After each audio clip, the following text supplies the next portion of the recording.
बिस्मिल्लाहिर्रहमानिर्रहीम। अस्सलाम वालेकुम। Welcome to operating system lecture number 13। आज हम डिस्कस करने जा रहे हैं क्लासिकल प्रॉब्लम्स ऑफ सिंक्रोनाइजेशन। ठीक है जी। लास्ट में हमने सिंक्रोनाइजेशन टूल्स को डिस्कस किया था। अब हमारे पास देखते हैं कि कौन कौन सी सिंक्रोनाइजेशन प्रॉब्लम्स हो सकती हैं, क्लासिकल प्रॉब्लम्स हो सकती हैं। सबसे पहले जी बाउंडेड बफर, जिसका दूसरा नाम प्रोड्यूसर कंज्यूमर प्रॉब्लम भी है। उसके बाद dining philosopher, reader writers problem. ठीक है जी। वन बाय वन हम इनको डिस्कस करते हैं। सबसे पहले हम डिस्कस करने जा रहे हैं बाउंडेड बफर प्रॉब्लम को। तो इसमें हमारे पास क्या होता है, हमारे पास एक प्रोसेस होता है जिसको हम प्रोड्यूसर का नाम देते हैं, और दूसरा प्रोसेस होता है जिसको कंज्यूमर का नाम दिया जाता है। हमारे जो प्रोड्यूसर होता है वो कोई चीज़ प्रोड्यूस करता है, और बफर, ये हमारा बफर है, बफर में जाकर स्टोर कर देगा। और हमारा P2 जो कंज्यूमर है वो उस जो प्रोडक्शन थी प्रोड्यूसर की उसको यूज़ कर सकता है। ठीक है। लेकिन यहाँ पर प्रॉब्लम क्या है कि हमारा जो बफर होता है उसकी रेंज लिमिटेड होती है, फिनिट होती है, और प्रोड्यूसर एक मखसूस हद तक ही चीज़ों को प्रोड्यूस कर सकता है, उससे ज़्यादा प्रोड्यूस नहीं कर सकता। लेकिन हमारा जो उसके साथ ही हमारा जो कंज्यूमर है वो भी चीज़ों को उस वक्त तक कंज्यूम कर सकता है जब प्रोड्यूसर कोई चीज़ प्रोड्यूस करेगा। अगर प्रोड्यूसर कोई चीज़ प्रोड्यूस नहीं कर रहा तो हमारा कंज्यूमर भी उसको कंज्यूम नहीं कर सकता। ठीक है जी। प्रोड्यूसर प्रोड्यूस करेगा तो कंज्यूमर कंज्यूम करेगा, अगर प्रोड्यूसर प्रोड्यूस नहीं कर रहा तो कंज्यूमर भी कंज्यूम नहीं कर सकता। प्रोड्यूसर को प्रोड्यूस करने से पहले क्या करना होगा, उसे देखना होगा कि मिनिमम कम से कम एक ब्लॉक जो है वो फ्री हो, तभी वो कोई चीज़ प्रोड्यूस करेगा, अदरवाइज वो कुछ भी प्रोड्यूस नहीं करेगा। और कंज्यूमर को कंज्यूम करने से पहले इस चीज़ को देखना होगा कि वहाँ पर minimum 1 block will be filled, कि कम से कम एक ब्लॉक फिल होना ज़रूरी है। अगर एक ब्लॉक फिल होगा कम से कम तो वो उस चीज़ को यूज़ मतलब उसको कंज्यूम करेगा, अदरवाइज उसको कंज्यूम नहीं कर सकता। ठीक है। यहाँ पर रेस्ट्रिक्शंस हैं कुछ इसकी, देखते हैं। सपोज P1 हमारा प्रोड्यूसर, उसने प्रोड्यूस किया, P1 में कोई चीज़ उसने प्रोड्यूस कर दी, something is produced by producer, then now consumer can consume it, but now we see that P1 is going to next production। P1 ने P1 में वन में भी कुछ प्रोड्यूस कर दिया, ये हमने उसने क्या किया, पहले 3 प्रोसेस में प्रोड्यूस कर दिया। ठीक है। अब P1 जो है वो अगर चाहे तो उसको प्रोड्यूस कर उसको कंज्यूम कर सकता है, तो कंज्यूमर जो है वो कंज्यूम की तरफ जा रहा है। अब क्या होगा, जैसे ही कंज्यूमर P2 जो है वो कंज्यूम करेगा तो यहाँ पर क्या होगा, यहाँ से उसकी वैल्यू 0 हो जाएगी, मतलब ख़त्म हो जाएगी। अगर वो चाहे तो मतलब हमारे 1 को भी कंज्यूम कर सकते हैं, वहाँ भी ख़त्म हो जाएगी वैल्यू, वहाँ भी ख़त्म हो जाएगी। तो इस तरह से मतलब हमारे प्रोसेस होते हैं, और वो मतलब एक प्रोसेस प्रोड्यूस करता जाता है और दूसरा जो है वो कंज्यूम करता जाता है। अब अगर हम देखें तो वहाँ पर अगर कंज्यूमर अब चाहे कि मैं कंज्यूम करना चाहूँ कुछ चीज़, मतलब उसे ज़रूरत है, वो कंज्यूम करना चाहता है, तो यहाँ पर कुछ भी नहीं पड़ा हुआ, वो वहाँ से कुछ कंज्यूम कर ही नहीं सकता, क्योंकि जो प्रोड्यूसर है वो तो मतलब कुछ उसने प्रोड्यूस ही नहीं किया, उसके पास कोई ऐसी मतलब उसने कुछ प्रोड्यूस नहीं किया, तो कंज्यूमर कुछ कंज्यूम नहीं कर सकता। ठीक है जी। अब अगर हम देखें कि हमारे पास जो प्रोसेस 1 है, प्रोड्यूसर उसने 0 को भी प्रोड्यूस कर दिया, 1 भी प्रोड्यूस कर दिया, उसने यहाँ भी कोई चीज़ प्रोड्यूस कर दी। ठीक है जी। उसने 3 में भी कोई चीज़ प्रोड्यूस कर दी, उसने 4 में भी कुछ प्रोड्यूस कर दिया, उसने 5 में भी कुछ प्रोड्यूस कर दिया, 6 में भी प्रोड्यूस कर दिया, 7 में भी कोई चीज़ प्रोड्यूस कर दी। अब क्या है, अब हमारा P1 जो है ये प्रोड्यूस करना चाहता है कोई चीज़, तो क्या वो प्रोड्यूस कर सकता है? नो, वो प्रोड्यूस नहीं कर सकता, क्योंकि कोई भी ब्लॉक जो है वो फ्री नहीं है, सारे ब्लॉक फिल्ड हैं। ठीक है। तो अब प्रोड्यूसर के लिए प्रॉब्लम ये है कि वो मतलब कंज्यूमर तो कंज्यूम उसे नहीं कर रहा, तो वो कोई चीज़ प्रोड्यूस ही नहीं कर सकता। तो इसके लिए ये प्रॉब्लम है प्रोड्यूसर के लिए। इस तरह से प्रॉब्लम बन सकता है कि उसको अगर नई नई चीज़ प्रोड्यूस करनी है तो क्या होगा, कंज्यूमर को चाहिए कि वो उसको यूज़ करे। अगर कंज्यूमर यूज़ नहीं कर रहा तो प्रोड्यूसर प्रोड्यूस भी नई चीज़ नहीं कर सकता। ठीक है जी, ये हमारा यहाँ पर प्रॉब्लम था। चलिए हम ज़रा थ्योरी को देखते हैं। This problem is generalized in terms of producer-consumer problem, where a finite buffer pool is used to exchange messages between producer and consumer। कि प्रोड्यूसर और कंज्यूमर के दरमियान क्या है जी, एक फिनिट बफर पूल है जिसमें वो अपने एक्सचेंज कर रहे हैं मैसेजेस का। मतलब वो प्रोड्यूसर प्रोड्यूस कर रहा है और कंज्यूमर कंज्यूम कर रहा है, लेकिन वहाँ पर जो बफर है वो क्या है, वो फिनिट है, लिमिटेड है, महदूद है। In this case, a producer process will produce something will whenever consume will consume it। Producer जो है वो क्या करेगा, प्रोड्यूसर विल प्रोड्यूस समथिंग, उस वक्त प्रोड्यूस करेगा whenever consume will consume it। और जो कंज्यूमर है वो अगर कुछ कंज्यूम करेगा तो, अगर कंज्यूमर कुछ भी कंज्यूम नहीं कर रहा तो प्रोड्यूसर भी कुछ प्रोड्यूस नहीं कर सकता। The producer can produce when minimum one block will empty. और प्रोड्यूसर जो है वो उस वक्त प्रोड्यूस कर सकता है जब मिनिमम वन ब्लॉक जो है वो एम्प्टी हो। अगर एक भी ब्लॉक एम्प्टी नहीं है तो वो कोई चीज़ भी प्रोड्यूस नहीं कर सकता। In other way consumer can consume when minimum one block will be filled. और दूसरी वे में कि हमारा कंज्यूमर भी उस वक्त तक कोई चीज़ कंज्यूम नहीं कर सकता जब तक मिनिमम वन ब्लॉक जो वो फिल्ड ना हो। If the buffer is full, the producer cannot produce, and if buffer is totally empty, then cannot be use anything। कि अगर हमारा बफर जो है वो फुल है तो हमारा जो प्रोड्यूसर होगा वो कोई चीज़ प्रोड्यूस नहीं कर सकता, और अगर हमारा बफर जो है वो एम्प्टी है तो कंज्यूमर भी कोई चीज़ कंज्यूम नहीं कर सकता। Because the buffer pool has minimum maximum size, और क्योंकि बफर का जो मैक्सिमम साइज है वो कंप्लीट हो चुका है। This problem is often called bounded buffer problem. और इस प्रॉब्लम को हम क्या कहते हैं, बाउंडेड बफर प्रॉब्लम का नाम देते हैं। Solution to this problem is creating two counting semaphore full and empty. हम दो सेमाफोर को यूज़ करें, फुल और एम्प्टी को, to keep track of current number of full and empty buffer respectively. हम उसको मतलब तो नंबर दे दें फुल को भी और एम्प्टी को भी, और प्रोड्यूस करने से पहले और कंज्यूम करने से पहले उन नंबर्स का कंपैरिजन करवाया जाए। मतलब ये प्रोड्यूस करने से पहले जैसे हमने देखा कि बफर की वैल्यू 7 थी, अगर तो वैल्यू 7 के इक्वल होगी तो फिर क्या होगा, वो कंज्यूम नहीं कर सकता। लेकिन अगर 7 से कम होगी तो वो प्रोड्यूस कर सकता है, अगर 7 के इक्वल होगी तो फिर वो प्रोड्यूस नहीं कर सकता। अगर हम कंज्यूमर की बात करें तो कंज्यूमर जो है अगर तो बफर की वैल्यू 1 या ग्रेटर देन 1 होगी, ठीक है जी, ज़ीरो से हमने स्टार्ट किया था, अगर 0 या 0 से ग्रेटर देन होगी तो फिर क्या हो सकता है, वो कंज्यूम कर सकता है। लेकिन अगर लेस देन 0 होगी तो इसका मतलब ये कि वो उसको यूज़ नहीं कर सकता।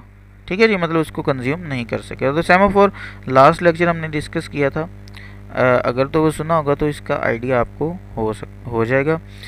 First of the consumer will check that minimum one value will be available then it will use. कि कंज्यूमर को चेक करना होगा कि कम से कम एक वैल्यू वहाँ पर पड़ी हो, अगर एक भी वैल्यू वहाँ पर नहीं पड़ी हुई तो वो यूज़ नहीं कर सकता। The producer will check before producing that minimum one block will be empty. और प्रोड्यूसर को प्रोड्यूस करने से पहले ये चेक करना होगा कि कम से कम वन ब्लॉक जो है वहाँ पर एम्प्टी हो। ठीक है जी। सेकंड हमारी प्रॉब्लम है जी डाइनिंग फिलोसफर प्रॉब्लम। इसमें क्या है, हमारा एक डाइनिंग टेबल है, ठीक है, मतलब यहाँ से ये प्रॉब्लम क्रिएट हुई तो हमने आइडिया लगाया कि ये प्रॉब्लम भी हो सकती है। डाइनिंग टेबल है, हमारे पास 5 लोग हैं, मतलब P1 P2 P3 P4 P5, और हमारे पास जो चॉप स्टिक्स हैं वो भी 5 हैं। अब सपोज के एक प्रोसेस जो है वो मतलब एक जो बंदा है, मतलब P1 एक बंदा है, वो नूडल्स को खाने जा रहा है, तो नूडल्स को खाने के लिए क्या करना पड़ेगा, उसे चॉपस्टिक्स यूज़ करना पड़ेंगे। और एक वक्त में वो कितनी चॉपस्टिक यूज़ करता है जी, 2, P1 2 यूज़ कर रहे हैं। ठीक है, वो नूडल्स को खा सकता है। और हमारे पास चॉपस्टिक टोटल कितनी है जी 5। उसी सेम टाइम में क्या हुआ P4 जो है वो भी चॉपस्टिक को यूज़ करना चाह रहा है, वो भी अपने एक राइट से लेगा एक लेफ़्ट से लेगा और नूडल्स को यूज़ कर सकता है। ठीक है, अब हमारी कितनी जो चॉपस्टिक है वो यूज़ हो चुकी हैं 4, 1 जो है वो फ्री पड़ी हुई है। लेकिन उसी सेम टाइम में अगर P2 कहता है कि मैं भी नूडल्स खाना चाहता हूँ, तो क्या होगा, यहाँ पर डेड लॉक आ जाएगा, मतलब सॉरी वहाँ पर ये प्रॉब्लम आ जाएगी, क्योंकि वो रिसोर्स जो थी, मतलब जो चॉपस्टिक्स थी वो रिसोर्स के तौर पर हम यूज़ कर रहे हैं, तो वो तो बिज़ी जा रही हैं। उसके लेफ़्ट पर तो एक फ्री हो सकती है लेकिन राइट पर कोई भी फ्री नहीं है, तो मतलब वो एक वक्त में उसे कितनी यूज़ करनी है, 2, तो वो 2 यूज़ नहीं कर सकता, तो ये यहाँ पर प्रॉब्लम है। या उसी वक्त में P3 जो है वो चाहता है चॉपस्टिक को यूज़ करना, तो वो नहीं कर सकेगा। P5 चाहे तो वो भी यूज़ नहीं कर सके। तो अगर ये यहाँ पर प्रॉब्लम आ जाती है कि सेम टाइम में अगर मल्टीपल प्रोसेस जो हैं वो एग्जीक्यूट होने जा रहे हैं और वो मल्टीपल रिसोर्सेज को एक्सेस करना चाहते हैं, तो वो एक्सेस नहीं कर सकते और वहाँ पर डेडलॉक की कंडीशन भी आ सकती है। ठीक है जी, ज़रा हम इसको देखते हैं। तो इसका सोल्यूशन उसका क्या है? सोल्यूशन उसका ये है कि जब एक प्रोसेस एक्टिव फॉर्म में, एक्टिव मतलब वो चॉपस्टिक को यूज़ कर रहे हैं, P1 जो है वो चॉपस्टिक को यूज़ कर रहे हैं, तो then other process will be in thinking, मतलब वो क्या करेंगे, वो सोचेंगे। जब एक प्रोसेस मतलब एक्टिव फॉर्म में है तो बाकी क्या हो जाएंगे, वो थिंक फॉर्म में चले जाएंगे, मतलब सोचेंगे। एक जो है वो नूडल खा रहा है तो दूसरा क्या कर रहा है, सोच रहा है। अब P3 जो है वो अगर नूडल खा रहा है तो P4 क्या कर रहा है, सोच रहा है। अगर P5 जो है वो नूडल खा रहा है तो नेक्स्ट क्या कर रहा है, सोच रहा है। तो एक वक्त में अगर एक प्रोसेस जो है वो अगर नूडल को खा रहा है तो दूसरा क्या करेगा, सोचेगा। ठीक है जी, इस तरह से हम उस प्रॉब्लम को सॉल्व कर सकते हैं। The dining philosopher problem involve the allocation of limited resources to a group of process in a deadlock free and starvation free manner। इसमें क्या होता है, इस तरह की प्रॉब्लम क्रिएट होती है कि हमारे वहाँ पर ग्रुप ऑफ प्रोसेस होते हैं, वहाँ पर डेडलॉक भी आ सकता है और वहाँ पर स्टारवेशन भी क्रिएट हो सकती है। There are 5 philosophers sitting around a table in which there are 5 chopsticks, fork kept beside them and ball of rice in the center। कि वहाँ पर क्या है, हमारे 5 फिलोसफर हैं, टेबल के चारों तरफ बैठे हुए हैं और हमारे पास 5 जो हैं वो चॉपस्टिक्स हैं और वहाँ पर हमारे बॉयल जो हैं वो राइस हैं और वो उनको यूज़ करना चाहते हैं। When a philosopher wants to eat, अगर एक फिलोसफर खाना चाहता है, he uses 2 chopstick, वो 2 चॉपस्टिक को यूज़ करेगा, one from their left and one from their right, एक लेफ्ट से और एक राइट से। When a philosopher wants to think, अगर एक फिलोसफर जो है वो सोचना चाहता है, he keeps down both chopsticks at their original place, तो वो क्या करेगा, अपनी दोनों चॉपस्टिक को ओरिजिनल प्लेस पर रख देगा। ठीक है, मतलब एक राइट पर रखेगा एक लेफ्ट पर रख देगा और वो सोचना शुरू कर देगा। But at the same time if any other philosopher wants to eat, he has not available chopstick, और अगर उसी सेम टाइम में अगर कोई दूसरा जो है वो चॉपस्टिक को यूज़ करना चाहता है लेकिन चॉपस्टिक वहाँ पर अवेलेबल नहीं है, तो फिर वो क्या करेगा, वो उनको वो सोचना शुरू कर देगा। मतलब अगर चॉपस्टिक अवेलेबल नहीं है तो वो क्या करेगा, सोचेगा, और अगर चॉपस्टिक अवेलेबल है तो वो उनको यूज़ करना शुरू कर देगा। ठीक है, मतलब प्रॉब्लम का सोल्यूशन यही है कि अगर एक प्रोसेस चॉपस्टिक्स यूज़ करना चाहता है वो चॉपस्टिक्स अवेलेबल हैं तो वो तो यूज़ कर लेगा उनको, लेकिन अगर वो चॉपस्टिक अवेलेबल नहीं है तो वो किस कंडीशन में चला जाएगा, वो थिंक मतलब सोचना शुरू कर देगा, वो सोचने लगेगा। ठीक है जी, नेक्स्ट है जी रीडर्स राइटर प्रॉब्लम। इसमें हमारे पास एक रीडर होता है एक राइटर होता है। रीडर क्या कर सकता है, सिर्फ रीड कर सकता है, उसमें कोई भी चेंज नहीं कर सकता, और राइटर जो है वो उनमें रीड भी कर सकते हैं लेकिन उसके अलावा अगर वो चाहे तो वहाँ पर कोई चीज़ चेंज भी कर सकता है उसमें, मतलब अगर कोई चीज़ अपडेट करना चाहे तो उसको कर सकते हैं। ठीक है, अब अगर हम देखें तो हमारे जो रीडर्स हैं सेम टाइम में मल्टीपल रीडर्स एक्सेस कर सकते हैं, just reading not writing, but not multiple writers can access at the same time, लेकिन सेम टाइम में मल्टीपल जो राइटर्स हैं वो एक्सेस नहीं कर सकते, क्योंकि अगर एक जो है वो राइटर राइट कर रहे तो दूसरा भी राइट करेगा तो वहाँ पर क्या हो जाएगी, गड़बड़ हो जाएगी। तो एक वक्त में मल्टीपल रीडर्स तो हो सकते हैं लेकिन मल्टीपल राइटर नहीं हो सकते। जब एक राइटर एंटर हो गया तो अब ये उसकी जिम्मेदारी है कि वो नेक्स्ट कोई राइटर या रीडर एंटर ना हो। ठीक है जी। अगर सपोज एक रीडर एंटर हो गया है, अब ये उसकी जिम्मेदारी है कि वो नेक्स्ट अगर कोई रीडर एंटर होना चाहता है तो वो तो हो सकता है, लेकिन अगर नेक्स्ट राइटर एंटर होना चाहता है तो वो राइटर एंटर ना हो। ठीक है, मतलब एक वक्त में एक रीडर और एक राइटर भी एक्सेस नहीं कर सकते। एक वक्त में एक just one writer can access. अगर एक राइटर ने एक्सेस कर ली तो फिर ना तो वहाँ पर रीडर एंटर हो सकता है और ना ही वहाँ पर राइटर एंटर हो सकता है, दोनों में से कोई भी एंटर नहीं हो सकता। और अगर रीडर ने एक्सेस कर ली तो रीडर जो है वो रीडर को तो एक्सेस दे सकता है कि और जितने मर्जी जो हैं वो रीडर उसमें आ सकते हैं, लेकिन वहाँ पर कोई भी राइटर एक्सेस नहीं कर सकता। ठीक है, ज़रा पढ़ के देखते हैं। In this problem there are some processes called readers, कुछ प्रोसेस होते हैं जिनको हम रीडर का नाम देते हैं, that only can read the share data, जो शेयर डाटा को क्या कर सकते हैं, रीड कर सकते हैं, नेवर चेंज इट, और उसको चेंज नहीं कर सकते।